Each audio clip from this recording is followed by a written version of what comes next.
Mackenzie Doss, Sandglass's Managing Director.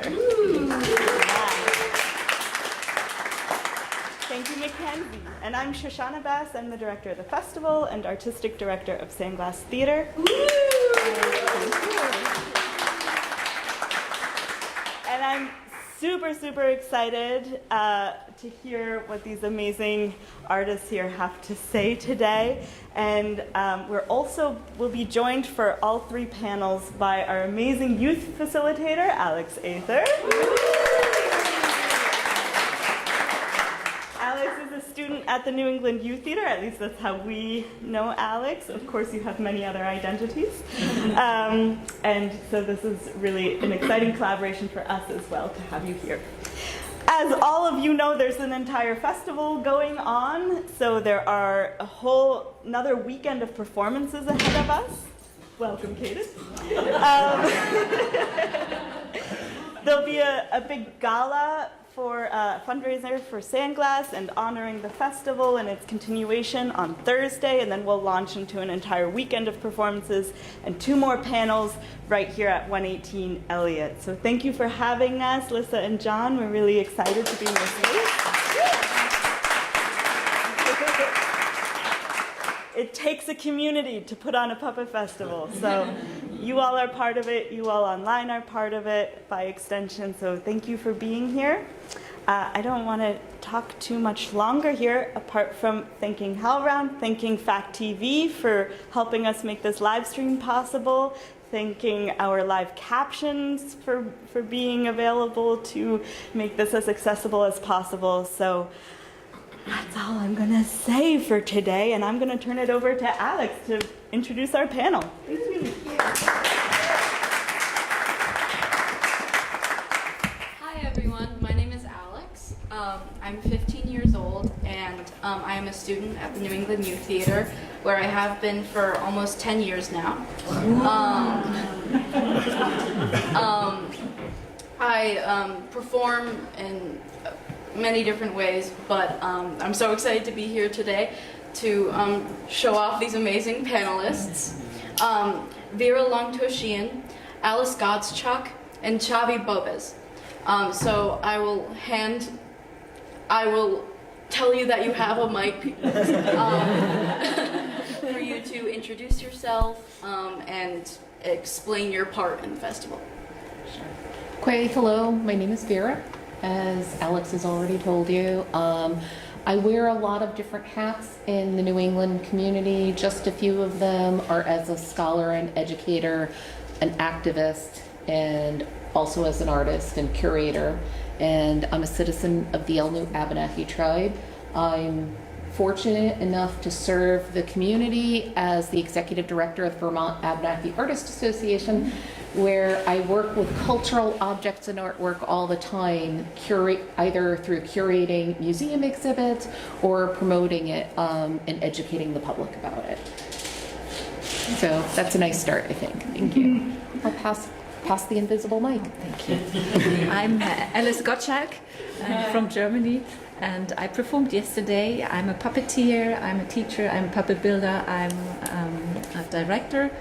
And the performance yesterday, I was working with a combination of string puppets and robotics. So I'm interested in the combination of different technologies. I give it the mic. Thank you.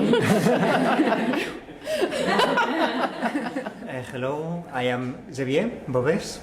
I come from Spain, from Barcelona, and I'm here because we're going to present a show. It's called Things Easily Forgotten with Francesco, who is performing the show, and it's an object theater show that talks about memories in lots of places, but mainly in Spain in this case. But it has something universal because it talks about families, it talks about mementos, what we have in our pockets and what happened with them.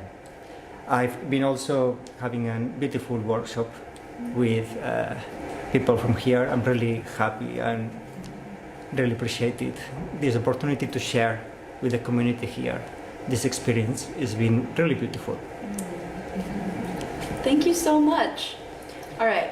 So the theme of this panel is going to be objects, writing, and memory.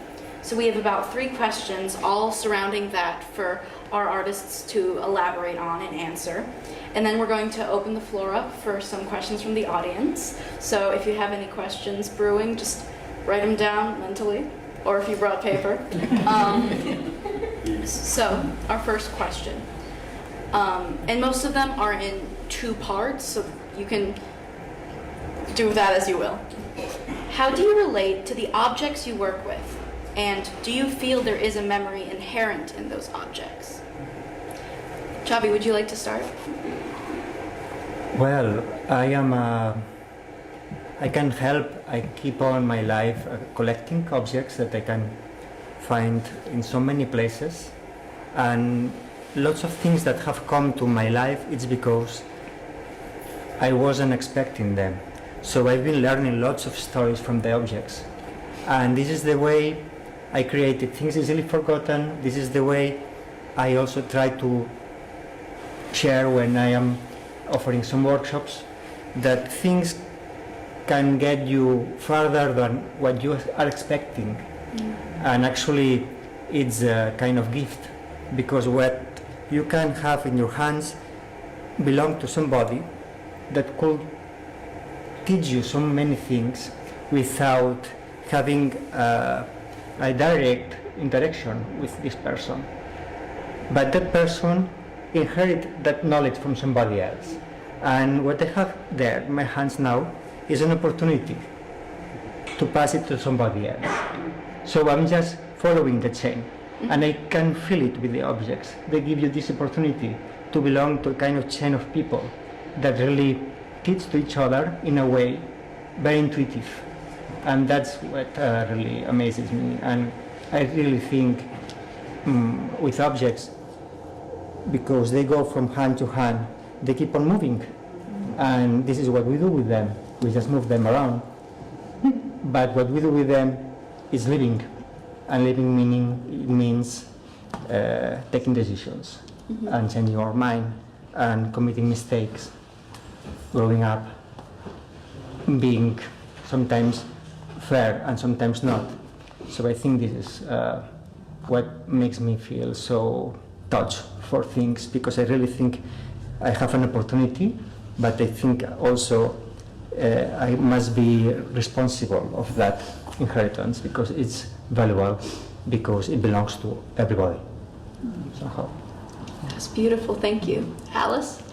Well, I would divide in objects I create and objects I find. So when I have objects I create, I put the history inside while I'm creating it through my process. And when I find objects, that's like you said, I inherit some history already. So I would divide this in these 2 parts.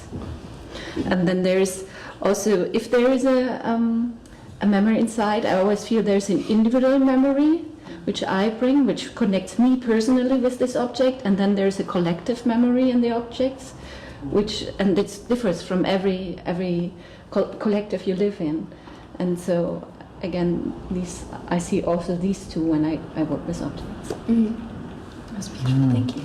Vera? I think I share a lot of the same feelings as the other panelists here, in that there are 2 different components. There are the objects that I work with when I'm curating an exhibit, or when I'm writing an article, or I'm doing a presentation. And those objects are generally historic objects that have also been touched by many people along the way. And they inherently carry a stone language. It's not a written history book, but if you study an object long enough, you learn so much about the people who made it and used it. You can look at the materials, you can look at the way it was processed, the way it was put together, you can smell it and see if it had a certain type of food in it. A while ago, I had the fortune to hold a vintage cradle board, and when you sniffed it, you could tell what it was used for, even though it probably hadn't been used in 80 or 100 years, possibly even more. And I've seen that also with woven pieces that are in museum collections that are made out of plant fiber, and they still have the residual of the berries that they held. And so it tells you something about the people that held it, the people that used it, and the people that made it. And then there's this other piece as a creator and an artist myself, where once again, like you, I also put memory and history into the objects. Also with the belief that many of the materials I work with are natural materials, natural fibers. So also believing that they are alive and they have their own spirit, and sometimes they want to tell you what to do with them versus the artist just saying that you're going to be up whatever it's going to be. So I think it's two parts with objects, artwork, and memory. Thank you. All right, question 2. How do you feel humans affect the memory of objects? And how is that memory perceived and preserved through the communities it's a part of? And also, how does this spark the imagination of said communities? Vera, would you like to start? Sure. So I think there, once again, nothing is just a singular one road. If you're going to ask me any questions, we can meander in many different ways. But what I'm thinking about with the object is the memories that live in the community. As an oral historian, I do interviews with many people. And if you talk to an 80 or 90-year-old, you're not just learning their memories, you're also learning their parents' memories and their grandparents' memories. So you could be talking and listening to memories that might be from the 1880s or even longer. A lot of families practice oral tradition, and these memories are passed sometimes with words, but also in those objects. Sometimes somebody will hold an object from their family as they talk to you and they tell you stories from their family. And so those memories are contained in there as a container in the object, but also in their minds as they relay these memories. Yeah, and I would think they're also in the bodies, because we act with the objects, we touch it, it has a certain purpose. So there's always a communication between the objects and us. So it affects our bodies, it brings something to us. And so I think it's, of course, it's in the memory of a collective how they use objects, how we have them on our bodies, or in which use we have it. So, of course, so there is a connection. Yes, it's quite funny when you meet somebody because there's something between you that both of you are like in love. Yes, it's like an excuse to talk about something, and then you talk about something else, and then they offer you their house to show you more things. Like I've been doing some shows with a collective in Spain called El Solar, and we have been working in different collectives like that are been working and living different experiences, and always what they share with you, you can afford it. It's like so much, like it goes much farther than what you were expecting. It's always going somewhere else. For example, we were working in a shop that the owner was the 4th generation of that shop, and he was just showing us all the material that they had for 100 years. And actually the material were bills, most of them. We could see like the chronology of the 100 years of a place that was related to the surroundings from the village, from everywhere. So I think that sometimes one object is just an excuse. It's just, let's see, that takes you to another, and people need to share. I realize so much that we need to learn, and people need to share things, experiences. And an object can be a nice excuse, somehow, to interact. Well. Yeah. Thank you guys so much. All right, here's our third question. It's a big one, it's a doozy. What happens to the art when the artist has passed on? How does or does not the memory of an object live past the artist? Alice, would you like to start?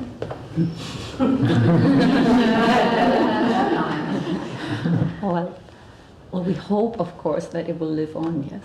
But I think that's how, again, how this art was perceived by the audience and how they connected through the art emotionally. And if they have a connection, a relation through art, it will probably, through this special art, it will go on. But I also think when I look on older, like we don't know, like the painting on walls, very old painting on walls, we don't know what it was made for. And we didn't know if this were artists or if this was memories. And it leaves a lot of space for interpretation. So whenever we perceive something, we interpret it from our point of view in society at this moment. So I would be curious how the future generations perceive my artwork out of their way of view of the world. So we don't know, but it makes me very curious. Well, I think maybe I repeat myself, but what objects offer is an opportunity to keep memories alive. So I don't think it's gonna pass away. It's gonna just generation after generation. They will share these memories and they will become actually present always. I am just part of the chain, and I don't need to be there all the time. I like, for example, this show I've done, and plenty of years now with Francesco, who's performing it. And I'm just talking this detail, but the things that we are working with, they come from the 40s, the 50s, from Spain. And I'm sure they were being performed at home in a way, sometimes the way that we've been using them. And we are happy that they keep on moving. And I hope these objects, one day, somebody will find them in the street, in a market, like I got them in the flea market, and get curious. I hope so. Because it's really sad when things disappeared and we lose an opportunity to remember, an opportunity to realize that we are very little and we are just tiny. In a second we can go, no? So I think this is something that, well, really like it. I think that's very true, and I think it depends on what the history of a particular object or piece of artwork is. Is it something that's handed down from generation to generation of the family, where there is that continuity of the story? Does the artist need to be there to be present in the memory? Maybe, maybe not, because how much art is sold in markets and galleries online today, where the purchaser maybe can read a description of the artwork that's maybe it's just one of those tombstone labels that tells you the materials, the year, the method, and maybe it's a little story that's a paragraph. And what do they take with them? What do they remember that? So one person might purchase it and hand it off and give it as a gift to somebody else who maybe doesn't have that original information. And so that's a puzzle piece that I sometimes work with in my work, where somebody might contact me and say, we have this particular type of object. Recently, somebody contacted me about a basket they had, and they didn't know what to do with it, and they, wanted to try to authenticate it and find out what the whole history and background of that piece was. And sometimes we're just never going to know. Sometimes we can put it together with information from other informants from the region, perhaps from history books, from art history books, from town histories, but we're never going to know. But it's still in there. It's contained in there. And hopefully at some point, somebody is interested enough to some kind of unlock that. and people are going to want to keep those things. I know there's this whole secondary, thirdary market for artwork and cultural objects, that end up eventually going out to eBay or maybe to finer auction houses and things like that. So hopefully people continue to have that desire to want to know, to want to learn. And I think technology is playing a big part in that, and I think I should stop there because that might be where we're going. But I think technology in the future is going to change the memory with objects and artwork. Questions?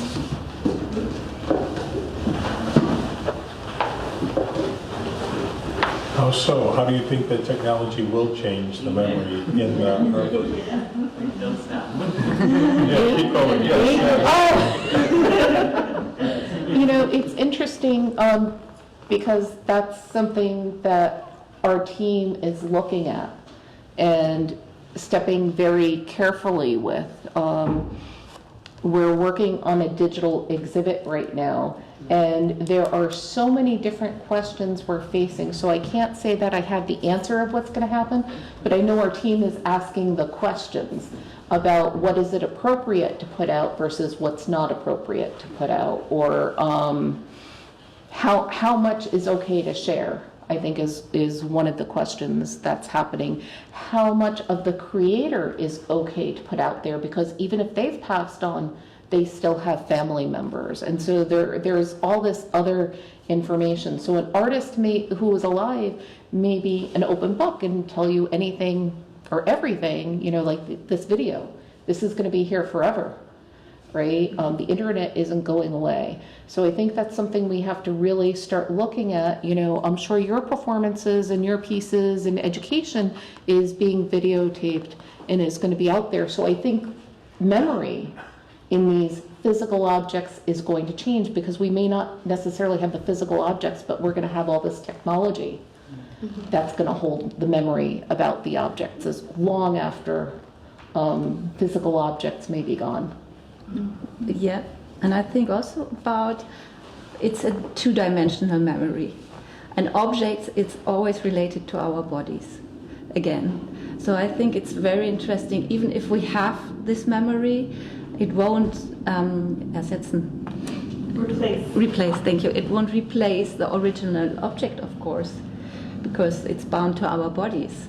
And we discover the whole world through our bodies. If you look at a child when it plays, it has 8 relations to every object. Yes, it's the sound object. It balances on the body. It tastes it. It uses as a puppet. It transforms it into another object. So it really discovers something in his physicality, in his purpose, and it's all in the hands. So I think digitality can help to keep a historical point of view on it, but not the sensible point of view. Yes. Yeah, completely. I agree. I'm quite scared of technology, and what I do, for example, I don't record my plays. Like, things easily forgotten you cannot see anywhere because it doesn't exist recording. There are no pictures, because I don't want people to have a look before they come. And it's a small show, and if they spoil it with some images, people cannot go through that. And one day there will be no show, and there will be no images. I'm not at all worried about it, because I know so many people will have a memory like we have, and it has been like that for years and years. So we are just now obsessed with images and storage. And my mind really doesn't have that much space. So I think sometimes it's better not to know, so you can imagine in another way. And it's also not the same, yes? I think if I film my performance, it won't give the atmosphere or the communication I have every time with the audience. It Yes. gives. I think we saw this very well when we did during Corona the filming of the performances and streaming it. It didn't work as well because film make choices. And in the theater the audience makes the choices, and it's an interaction. It's not a one-way thing. So.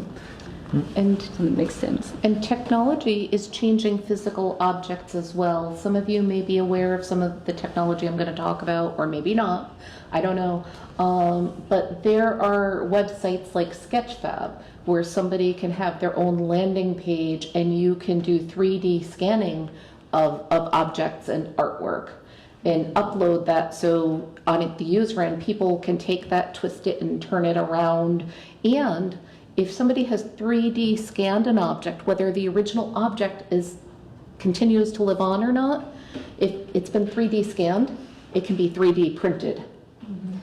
So if you think about famous sculptures and things like that, if they were to disappear, somebody can 3D print it. It wouldn't be, let's say it's a stone sculpture, it wouldn't have the same feel to it, that coldness you feel in stone sculptures. It would be like printed with like plastic.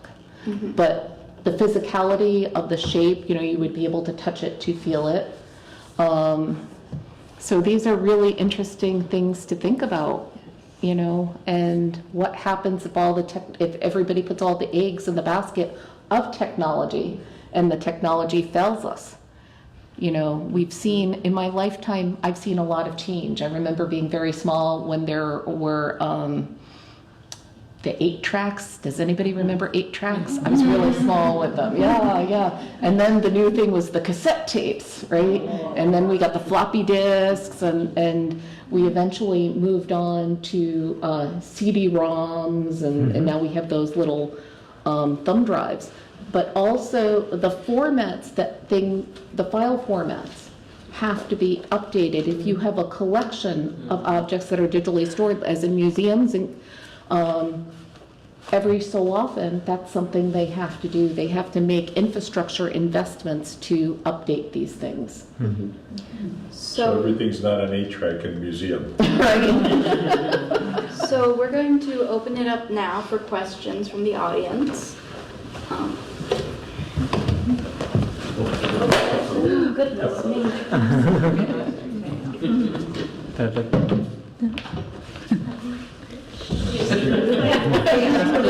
Come out this way, or this way. There you go. There you go. Now. This was not what I was expecting. It's always, yeah, It's what the object wanted. good. I like the idea of having only the microphone not plugged in. Which brings us to theater. I'm reminded of so many wonderful things by this conversation, and so I have to choose one just to ask about. I'm thinking of an Italian puppeteer, Hungarian actually, but he lived in Italy. You might know Gyula Molnár, Alice. And I remember talking with Gyula years and years ago, and he said that the objects that are most interesting to him in theater, in making object theater, are the ones that are missing. He would do, and I can give you some examples of that, but I kind of like just to throw this enigmatic idea out there. He would create a show around the object that he needed but didn't have, and there would be ways that he would hint about that. And so perhaps I'll just say, could you talk about absence?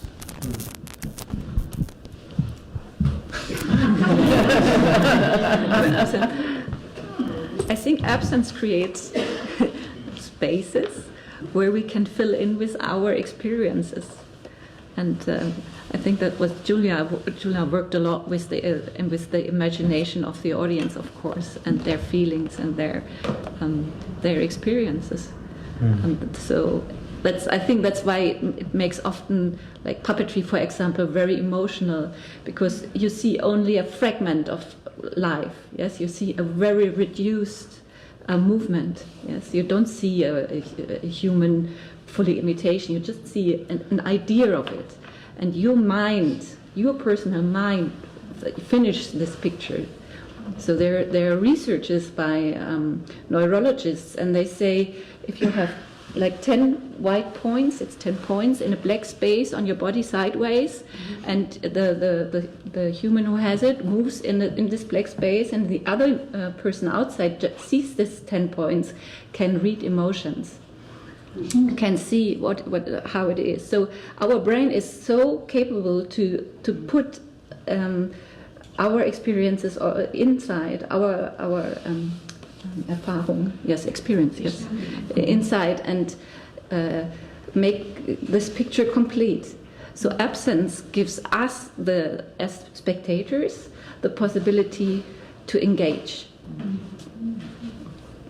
Yeah.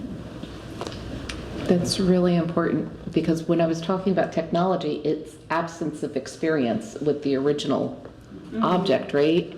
Where it leaves a lot to be imagined, but there's so much also that people may not think about, you know. So it's very important to have that human experience.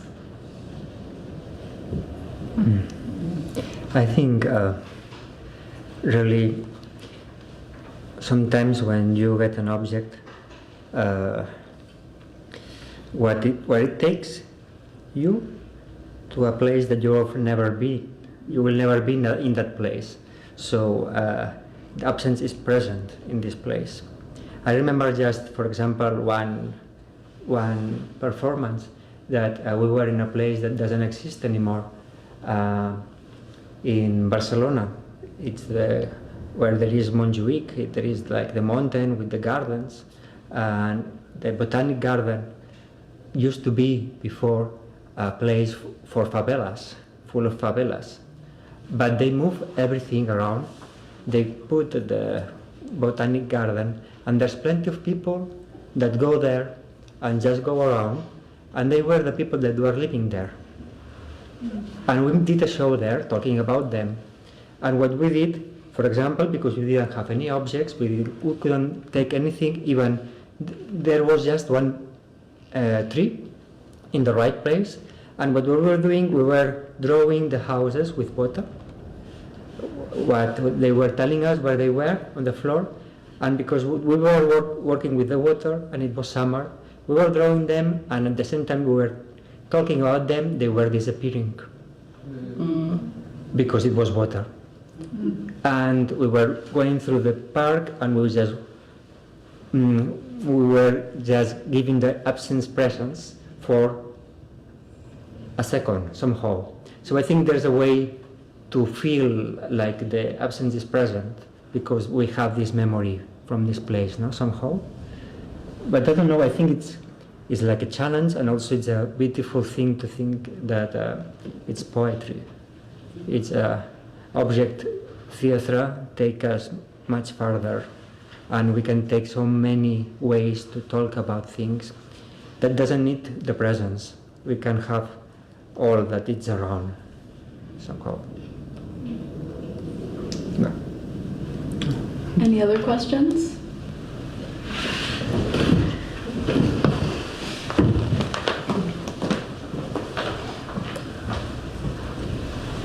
Thank you. So writing is also part of this discussion, writing objects and memory. And so I'm wondering, I don't think that the three of you are artists, but not necessarily writers. So I'm wondering, how does writing relate to your performance and your work?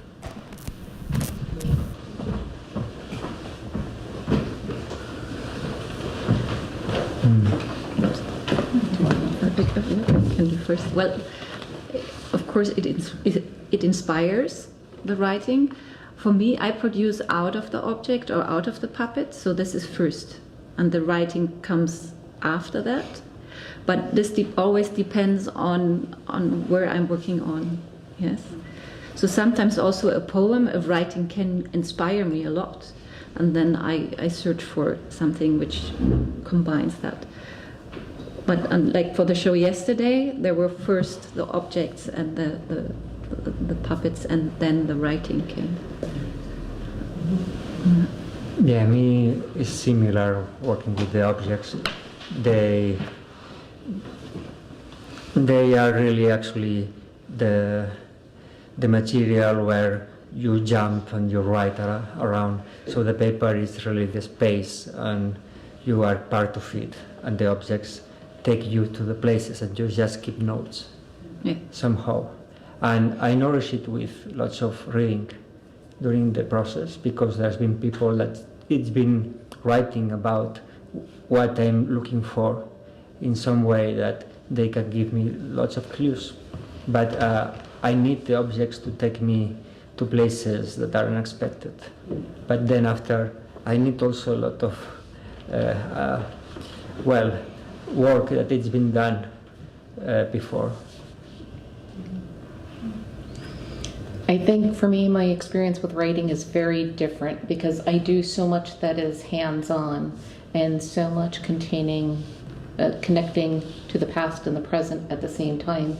Much of the writing I do is either academic or labels for exhibits and things, or maybe it's for presentations or papers to be published and things like that.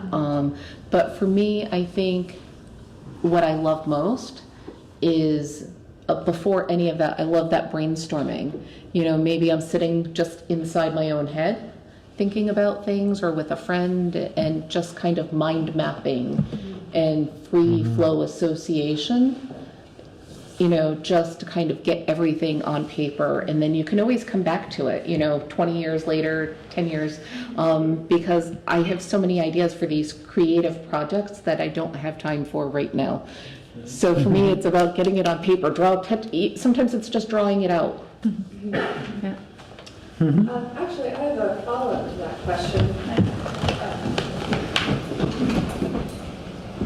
I have a follow-up to that question concerning writing, about how each of you might define the idea or act of writing personally, not necessarily as the written word, but as we move into new and evolving forms of technology. Could writing not also be coding, to write code? Or Xavier, with your workshop this morning, you talked about creating a sentence, but it was in terms of action and object. And it also leads me to believe about the idea of rewriting memory, about how we emotionally feel towards something we think we remember, and how that changes over time. So I'm curious how each of you might define writing in an abstract sense as it relates to the work that you're doing.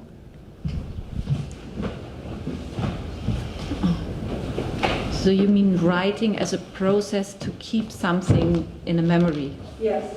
Okay.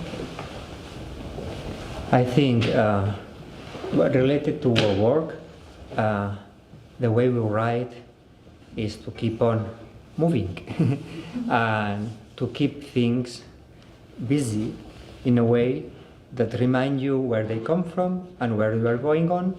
So you are just having the opportunity to what you were saying, to have a kind of brainstorming while you are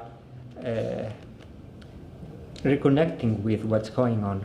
Because it's what, we said, for example, language is full of movement, because the verbs are full of actions, and we just hold things that have a noun.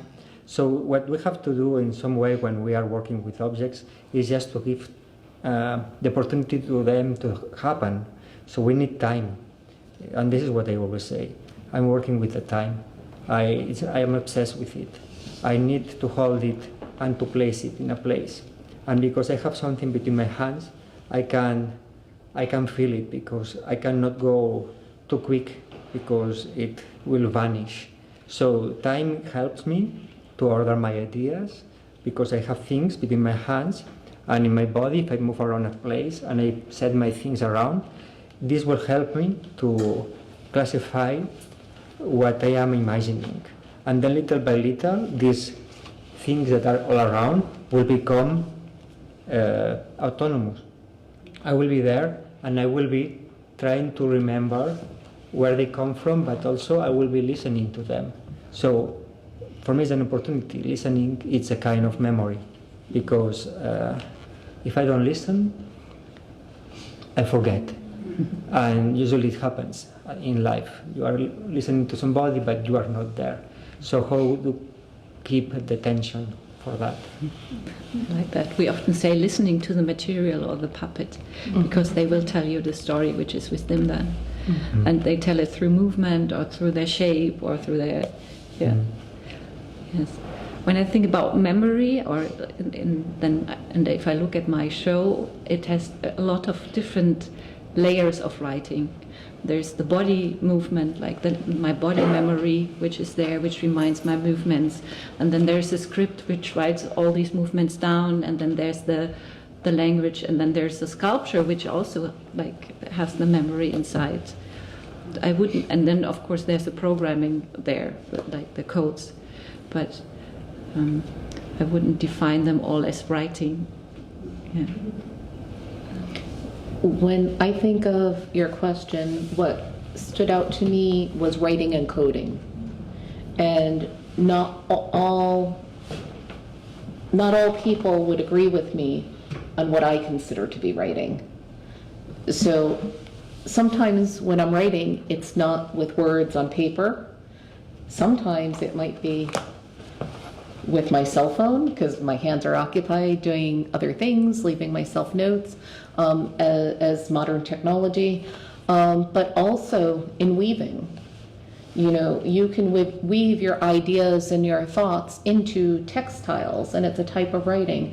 When we look at all of these paintings around the room, they're physical representations of something that's inside somebody's head that they did. They engaged their brain with an idea that went down to their hand, that went down to canvas or paper.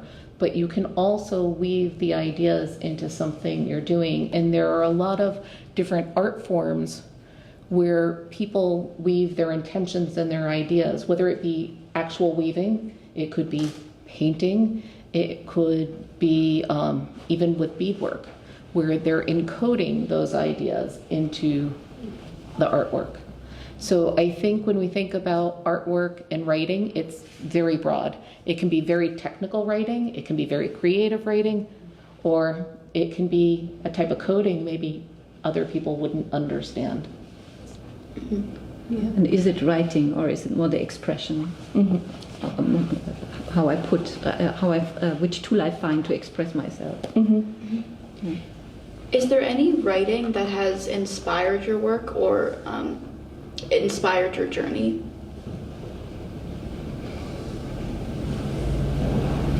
Yes. You sort of, which one? No. Well, I don't know, but I keep on reading, and I just move from one place to another with some books that I need them very close. Well, for example, I've been telling this morning about Juhani Payasma. It's an architect that I've been reading these last years. And he writes and explains himself in a way that I just try to keep it like a Bible. Like sometimes, like now, where I am living, in years ago it was Margarillo Senar. It opened my mind in a way that I could feel the meaning of having a gesture that had something to do with it, because I learned from that capacity of being having the contemplative way of watching what's the story and what can give you. And here in America, I like a lot Paul Auster, really, all his essays and biography, what he writes about Winter Journal, things that he's been researching. So, yes, for me. For me, it's a poem. I love poems and the emotional things they transport, because I think it's very similar to puppetry, what we do. like we compromise and not compromise, we compress, or we take an emotion or a state and we put it in one scene or in one puppet. Mm-hmm. And so often it responds to me in a very emotional way, and then I can see which character can come out of there. So, I would agree about poetry. And it doesn't take much. It can just be one line that just stays with me, and that can be like the catalyst for an entire piece of work. I can't think of any particular quote off the top of my head, but I just know that's how the process works for me. I have one. It's a very nice one, I think. It's in German, but I try to translate it. Don't get tired, always hold your hand open to the wonder. So, nicht müde werden, sondern, genau, auf Deutsch, nicht müde werden, sondern dem Wunder die Hand hinhalten. Anyone else have a question?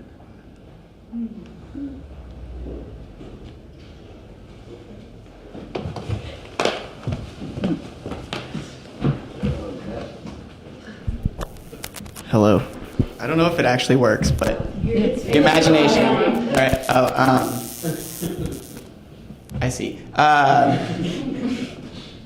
think my question was, what was it? I was trying to formulate it. In terms of technology advancing the way we consume media now, mostly on technology, comparing that to the way people consume maybe a puppet show or art in general, and also the way consume and remember, and the way that maybe how technology has changed has maybe informed or changed your own memories as artists. Yeah, I'm curious about the artist and just the audience side. If maybe, I don't know if it's harder to remember things now for some people, or that's just the same, or the way we're exposed to rapid fire information. I wonder if that has any effect on the way you guys have used your memories to inform your art, or you've experienced with people who have seen it. If anything that speaks to that came to you. I think, for me, yes. I mean, we have, there's so many pictures out there, much more than before. And you can use them as a resource, and this can be very positive. And you also they can be also overwhelming. So I think it gives a lot of responsibility to you as an artist or as a person what to choose and not to get overwhelmed by the amount of pictures. But I also think it's a big chance. And what I see with my kids, when they see the pictures, because it's so close, there are so many, they remember very early events because they see the picture, and then it's connected to us because we tell the stories. So it's not only the picture, but the emotion and story which is connected with this picture. So their memories start much earlier than my memories because we tell so much stories when we look through the pictures. So that's not the picture alone, it's not the technology alone, but in combination as a little reminder, I think it can be very nice and create very deep or long memories. I think technology is not helping that much for me in my work. I can feel it in my work, in myself, that I have less patience, and I have to fight with it. I would like to be more passionate with my work. I would like to spend longer time without distracting myself with the phone or with things. So I have a little battle in myself. And also what I've seen with the audience is that if you give them another timing, they get really nervous. and or some of them fall asleep. So it's nice. Some of them what? Fall asleep. Oh, fall asleep. So I think people get so relaxed that they start getting a kind of is what they've experienced. I just say kind of to share it, but what happened to me is that I cannot afford so much information, and I don't need it because really I cannot hold it for so much. And when I am sharing with people my work, I need another timing, and sometimes it's happening that it's a kind of difficult to keep this attention. I would agree with our in-memory work that I do, that the consumer, on the consumer end, there's not the same patience. It used to be that you could sit and a storyteller or a performer could talk or do their performance for an extended period of time and have the attention of the audience. Since everybody went remote a number of years ago, and with the advent of the 1-minute video, I've noticed, and the swipe to get rid of the content you don't want, I've noticed that attention span has changed drastically because I work with people of many different ages, from very young people right on through. And I've noticed a decline in attention span, I think, is one of the biggest things, and that affects the work that I do. Because now, if you want to get the same effect that you once had, how do you do that? Very often people will say, oh, that's an important story. Tell it in 5 minutes. What? And how does the integrity of the art hold up to the watching the time? You mentioned earlier time can be valuable, in the creation and everything, but sometimes the time can be detrimental to art and memory work.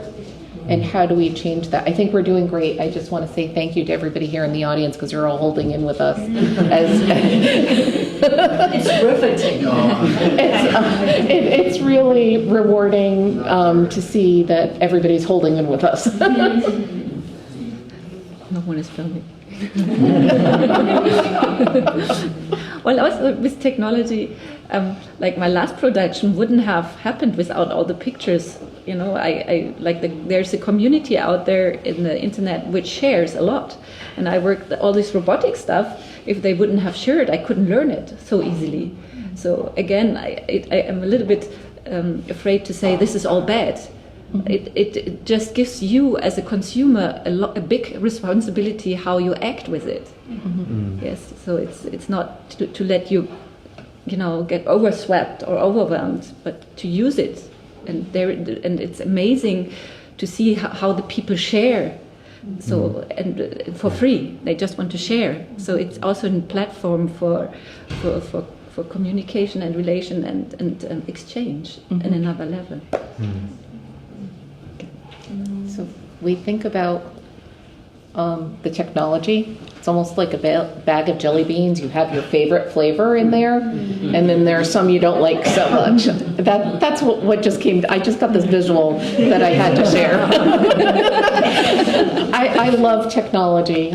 Just sometimes I worry about technology too.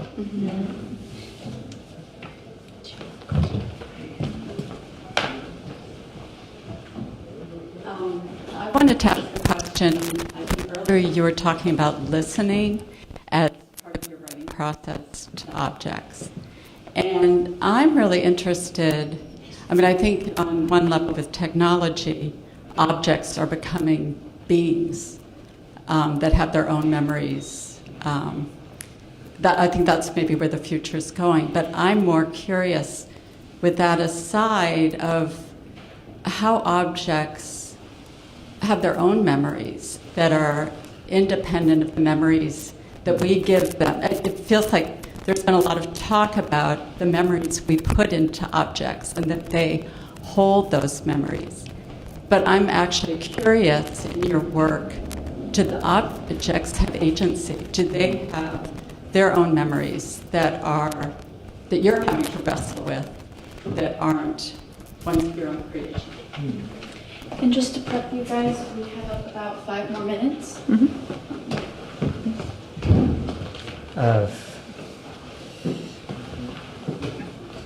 Yeah, I think listening objects and rescuing these memories, it's really difficult. It's really a challenge.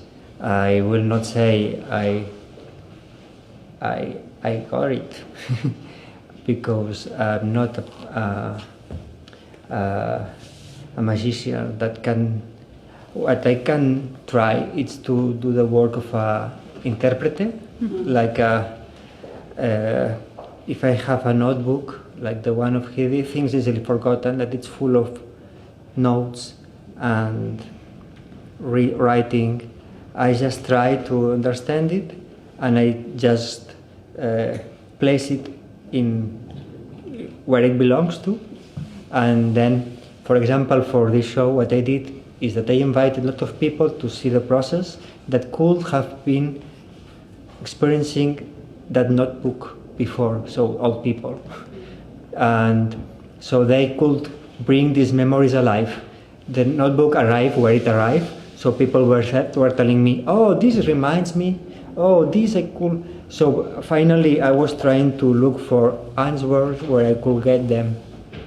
So the listening comes to me from the object, but also where the object takes me. And sometimes it's inspiration, it's something that you know you are making up things, but also they take you to a place that it's real. It's the observation first also, like if it has bumps, how it smells, how it weighs, it's all this in there, and this is I think this is the story of the object themselves. It's the physical manifestation, and then my task is to observe and then to listen, and then comes the step of interpretation and where to put it. I would agree, and time is a big part of that. Sometimes it's not obvious what the memory is. And what you were both saying about interpretation, sometimes you just have to sit there with the object. And as was already said, observe and listen. And use all of your senses with it. And be very patient. And hopefully it tells you what it needs to tell you. If not, you sit with it longer. Or you ask technology. Yeah. All right. Thank you guys so much for being here, and thank you all for coming. That is the end of our panel.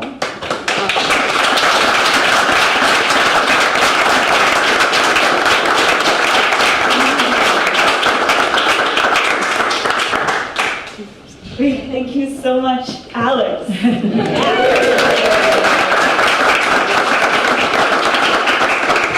So just a reminder that there's 2 more panels that will be next weekend on Saturday and Sunday, both at 12:30, thank you.